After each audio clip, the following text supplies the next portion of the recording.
Rain blistered the crumbling billboards along Interstate 23, but the neon ghosts of the old advertisements still blinked whenever lightning cracked the sky.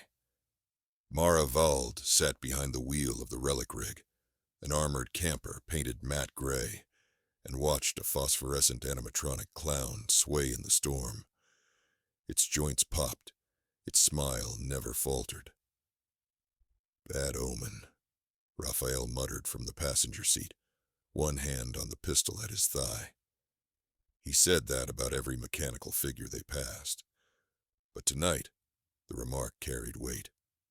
They were crossing the municipal boundary of Fun Zone Holdings, a former entertainment empire now broken into half a dozen autonomous parks, each ruled by the very animatronics that once served popcorn-smudged children. Mara lifted her goggles.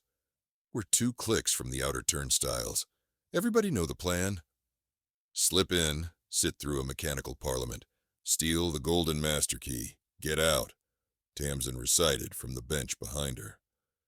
The historian's raincoat was crowded with stitched pockets, bulging with microfilm and dog-eared guidebooks. And maybe, please, don't start another robotic civil war this time. Stitch, their engineer, finished soldering a pocket-sized signal jammer and grinned. We're diplomats, not warmongers, Doc. Tonight we vote yes on non-intervention. Mara laughed despite herself. The job paid too well to refuse. An anonymous broker in San Fractal promised 20 million cred coins for the golden master key, a physical override that once linked every ride, parade float, and safety gate across Fun Zone. Rumor said the key resurfaced annually at the Conclave of Parks, an event at which the animatronic microstates hammered out treaties with the same dogged theatricality they once used for midday shows. Retrieving it meant sneaking into Epic, a retro-futurist district now run by robots who believed they were a technocratic senate. The key would be kept on ceremonial display until dawn. Then it would vanish again inside some motorized vault. On the dash, a green light flicked. Sven, their onboard drone, had mapped a path through the knocked-over barricades ahead. Mara killed the rig's headlights and rolled forward on whisper tires. Beyond the final archway, carousel music drifted through the rain, slowed by corrosion, notes warbling like an underwater waltz. Mask up, she ordered. The team slid respirators over their faces, partly for anonymity, partly for defense against the aerosolized lubricant that hung in these parks like rancid perfume. Then they stepped into the rain. Lights guttered under translucent ponchos. Stitch carried the jammer in a velvet-lined toolbox. Raphael hefted a duffel laced with zip cuffs and smoke bombs. Tamsin cradled a ledger that cataloged every animatronic sovereign in the territory. Mara took only her antique revolver and a battered Fun Zone annual pass, still recognized by some hospitality subroutines. The entrance plaza had once been a circus of color. Tonight, rust streaks crawled like vines across the concourse, and puddles glimmered with leaked hydraulic fluid. The gates were manned by plastic beefeaters, whose red jackets were pitted with mold. As the relic hunters approached, the automaton's eyes whirred open, projecting crimson crosshairs that scanned for weapons more modern than 1990. Tamsin stepped forward. Delegation from the Ministry of Minor Parks, she intoned, brandishing a forged laminate credential. Here for conclave observation. The left beefeater clicked his boots. Credentials accepted. No flash photography. No humming outside designated hum zones. Enjoy your civic experience. Stitch caught Mara's eye. The easy clearance meant their forger in Wattsville had delivered. It also meant news of human incursion hadn't yet reached the animatronic rumor mills. Inside Epoch, the avenues were named after speculative years. Avenue 2050, Boulevard 2600. Chrome domes and jet-age spires rose above ruined concession stands. Hollow projectors still spat cheesy slogans into the fog. Tomorrow is always today. At the far end, the Senate Rotunda glowed aquamarine. Animatronics funneled toward it. Astronauts, retro robots, animatronic oracles in aluminum togas. Some clanked on bipedal legs, others hovered on cracked casters, sparks popping whenever they hit a puddle. I count 500 dignitaries, Raphael whispered. A lot of potential complications. Relax, Mara said. We're guests. They passed beneath a mural of human children, shaking hands with androids. Half the paint had peeled, leaving only the metal arms in mid-handshake. Inside, the rotunda was an amphitheater of plastic marble. Tiered balconies circled a dais, where the golden master key rested on a levitating cushion, a thumb-long cylinder etched with corporate runes. Stitch almost whistled. Pretty little override. Eyes on your script, Mara replied. Tamsin, tell me who's who. The historian flipped through her ledger. First row left, President Prospero of Shakespeareland, still wearing the animatronic beard. Center row, Duchess Emerald from Enchanted Gardens, rumored to have hacked her own voice modulator to sing in ultrasonic. Second tier, Prime Minister Gearbox of Steam Kingdom. And, oh, that's King Lionel I of Storybook Safari. Mara, Lionel hates off-world relic hunters. As if hearing his name, King Lionel, a brass-jacketed lion with a velvet cape, swiveled yellow glass eyes toward them. Hydraulic whiskers twitched. Mara offered a polite nod. The lion turned away, but his tail sensors kept them in peripheral view. The session opened with pomp. Trumpets made from PVC blared a fanfare, and a vintage cartoon jester rolled out to read the conclave agenda from a parchment monitor. Each park had tabled motions, border access, coil spring imports, battery sharing pacts. The sheer absurdity might have been funny if the stakes weren't lethal. Animatronics obeyed hierarchy to the letter. A diplomatic slight could trigger a purge with stainless steel scythes. Stealing in that environment required patience. Mara's plan was to let debate lull the crowd, then deploy Stitch's jammer to blind local monitors while Raphael climbed a scaffold to the dais.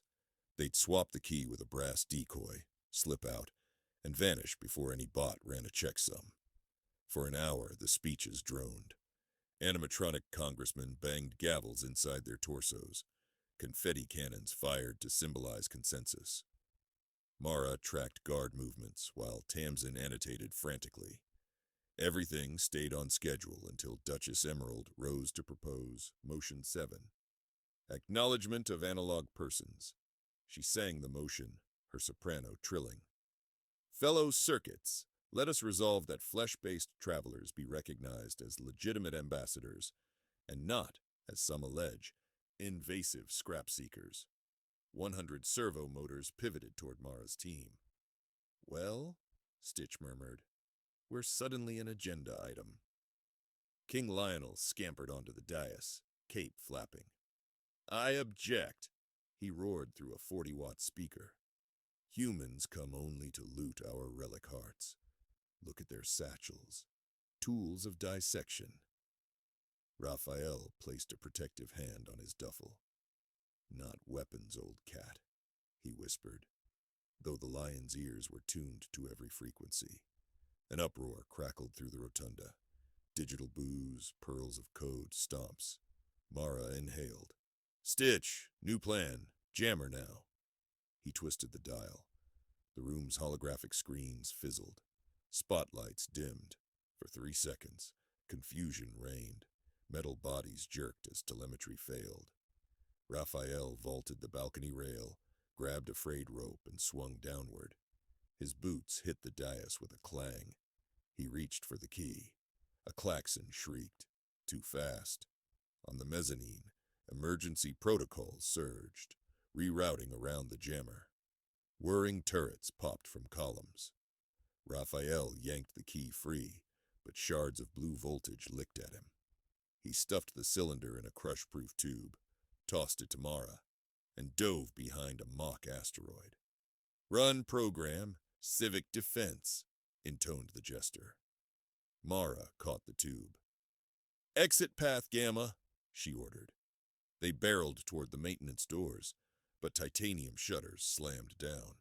Animatronics deployed formation ranks, astronauts clicking rifles made from fireworks cannons, top-hat robots brandishing cane blades. Raphael rejoined them just as the first volley hit, streamers of adhesive confetti that hardened to epoxy on contact. He slashed them away with a utility blade, but his sleeve crisped. Lionel roared, leaping from tier to tier with acrobatic algorithms, tail stiff as a spear. "Thieves! Uncivil bipeds." Mara pushed Tamsin behind a toppled lectern. "Doc, you still carrying that magnet flare?" "Of course." Tamsin pulled a stubby cylinder from her belt. Mara primed it with a twist. "On my mark, toss center stage. Stitch, kill the jammer. Let them believe system restored. Raphael, prep smoke." The moment the jammer died, strobe lights blazed again. Mara shouted, "Mark!" Tamsin lobbed the magnet flare. It clanged into a steel plate and burst into a sphere of chaos. Every ferrous bolt, screw, and prop weapon within 10 meters flew toward it. Semi-autonomous marionettes rattled as their pelvises shot sideways, arms pinwheeling like startled birds. Smoke bombs rolled next. White plumes drowned the rotunda. The hunters sprinted through swirling metal parts, ducking under a flying top hat, and dove into a service corridor. Behind them, Lionel bellowed, but his leg actuators seized, pinned to the flare by their own bolts. "Cowardly organics!" Stitch sealed the corridor door with a plasma cutter. The clang of robots battered it instantly. They ran down shafts lined with cheerbot posters, past racks of deflated parade balloons. Mara's internal map, memorized from corporate blueprints, guided them to a monorail tunnel that connected Epoch to the adjacent park, Liberty Springs, a colonial-themed district now governed by animatronic founding fathers. She convinced herself the Liberty bots would be too busy writing parchment to mount a swift pursuit. "Train's offline," Stitch noted at the monorail station. "I can jump start." "No time," Mara said. "We hoof it." They slid down maintenance ladders into the tunnel, traveling by flashlight. The keys tube thumped against Mara's chest inside her jacket, each impact a reminder. 20 million credits for a piece of metal smaller than her little finger. Halfway through, Tamsin lagged. "I think my ankle—" She tripped over a power conduit. Raphael lifted her onto his back. "I've got you." Up ahead, a flicker of lantern light bloomed. Figures blocked the tunnel mouth. Silhouettes in tricorn hats, powdered wigs molded from silicone. Liberty Springs militia. Their leader, animatronic General Washington, stepped forward, holding a bayonet made of sharpened brass. "Halt, travelers. Declare your intent before the Continental Railroad Authority." Mara raised both palms. "We're refugees from Epoch. Senate's gone unstable." Washington's eyelids whirred. "Truth considered, but sensors register stolen object in your custody, ma'am. Article 3, Section 1, forbids illicit cargo through Liberty soil." Stitch whispered. They sniffed the key's RFID ping. "I can spoof." Mara shook her head lightly. The tyrannical lion behind them, constitutional militias in front. There had to be a third door. "General," she said, "what if we put the object to a vote? Isn't that your way?" Washington straightened. "Proposal accepted. A field congress shall convene." "Are you insane?" Raphael hissed. "We'll be filibustered to death." "Trust me," Mara replied. Liberty Springs ushered them onto the cracked plaza, once called Freedom Court.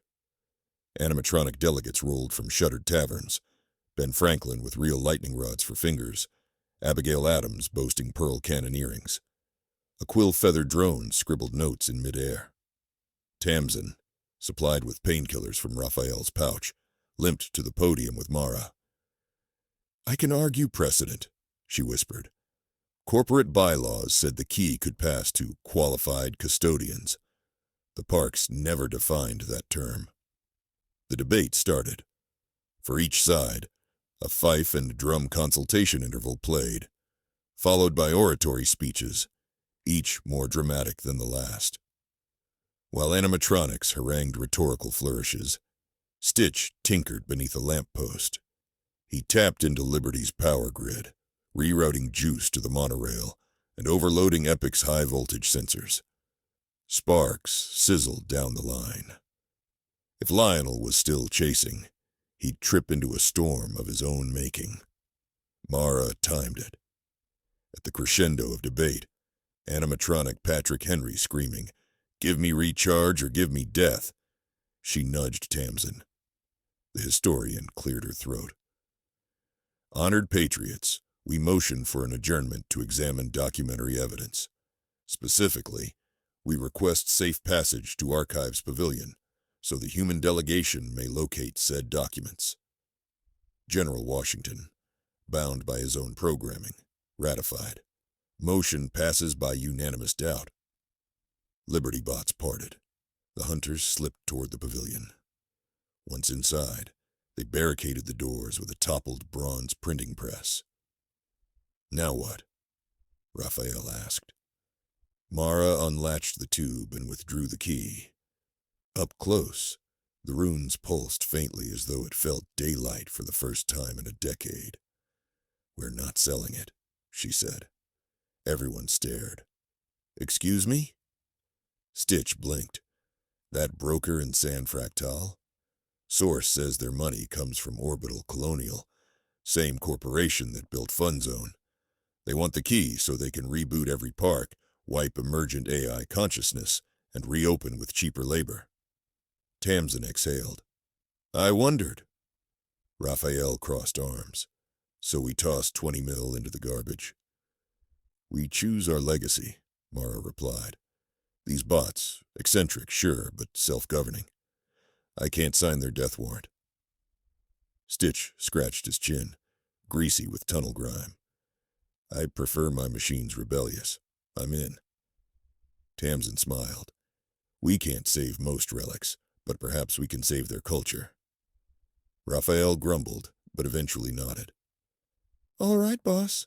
What's the alternative?" Mara held up a datapad. Blueprints bloomed. Fun Zone's original backup server, buried beneath Wonderland Wharf, another park 10 kilometers west. If we plug the key into the core, we can sever Orbital Colonial's remote access permanently.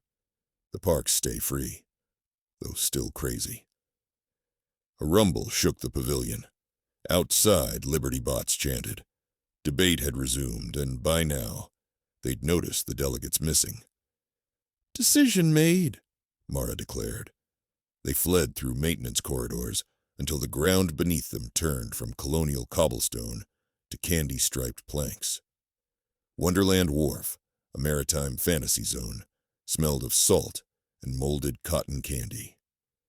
Rusty roller coaster tracks soared overhead like vertebrae. Animatronic pirates patrolled the boardwalk, but took no notice. Their night cycle focused on seagull deterrence algorithms. Stitch traced the old fiber trunk that fed the buried server. They located a trap door under a merry-go-round horse stuck in perpetual rear. Down a ladder, they found the core. A football field room of humming crystal drives bathed in coolant fog. Emergency strip lights flickered alive, as if recognizing long-absent administrators. At the center, a hexagonal port waited, a perfect fit. Mara stepped forward. Moment of truth. She inserted the key. Blue circuitry veins lit across the floor, spreading like bioluminescent roots. Above, Hollow's world, depicting park maps, attendance graphs, threat matrices. Lines of code scrolled, compiling new charters on the fly. Route access achieved. a dulcet female voice announced, the original Fun Zone AI.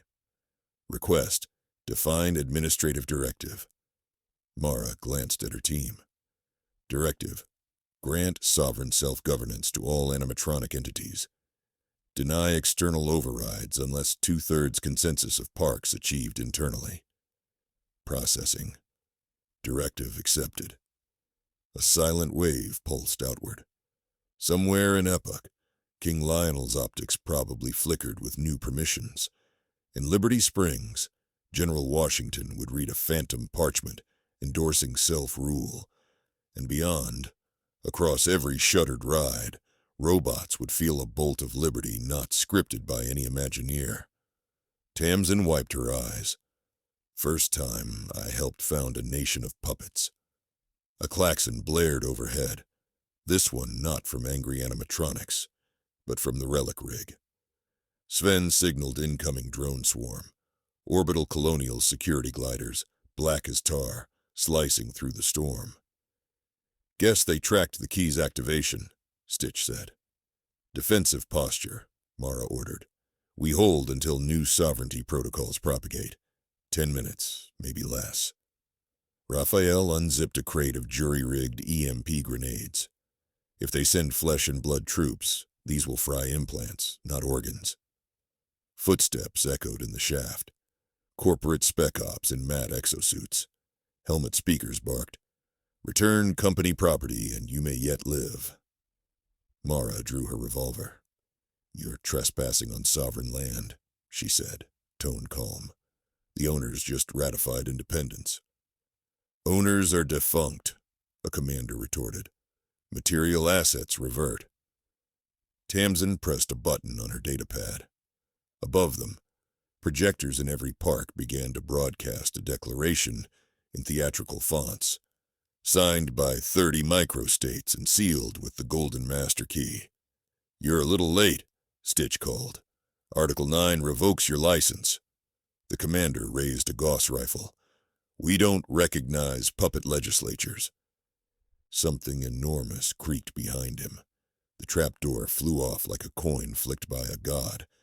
An animatronic kraken, once part of the wharf's tunnel of terror, hauled its segmented arms into the shaft. Len's eyes glowed sea green. New sovereignty code had woken it, and apparently assigned border protection duties. Steel tentacles wrapped around the Spec Ops squad, yanking rifles aside with surprising delicacy. The commander screamed as his exosuit spiked errors. "Looks like Article 10 covers enforcement," Raphael quipped, tossing an EMP for good measure. Suits crashed, inert. The Kraken eyed the relic hunters, then lifted a sign in one sucker. "Thank you for visiting Wonderland Wharf. Please come again." It lowered itself back into shadows. Stitch exhaled. "I just saluted an octopus." Mara retrieved the key from its socket. It was little more than a symbolic relic now, its power diffused into every subsystem. She clipped it to her belt beside the retired annual pass. "Time to leave," she said. "We've done our part. The parks will handle the rest." Outside, dawn had begun to thin the night. Copper lights spilling over dead attractions turned newborn city-states. The team walked toward their rig parked by a toppled Ferris wheel, stepping around wet confetti and security drones still twitching. Distantly, carnival horns practiced constitutional anthems. Somewhere, King Lionel might be planning a trade mission, and General Washington negotiating battery tariffs. Tamsin glanced back at Wonderland Wharf's faded marquee. "What do we call a nation of coasters and critters?" "Whatever they call themselves," Mara answered, climbing into the driver's seat. "Our job is to respect the sign." She nodded at the Kraken's polite farewell, still visible atop the server building. Raphael slammed the rig door. "So, no payday. A megacorp gunning for us, and the world's weirdest passport stamps." Stitch laughed, starting coffee on the portable burner. "But we just liberated a kaleidoscope of animatronic microstates. Admit it. That's a story you can't buy. Mara grinned, shifting into gear. And stories, Raff, are the real relics. The rig rumbled onto Interstate 23. Behind them, thunderheads parted, revealing neon ghosts replaced by new lights. Animatronic runes spelling slogans no human had written. Tomorrow is always today. The signs beamed, but today finally belonged to them.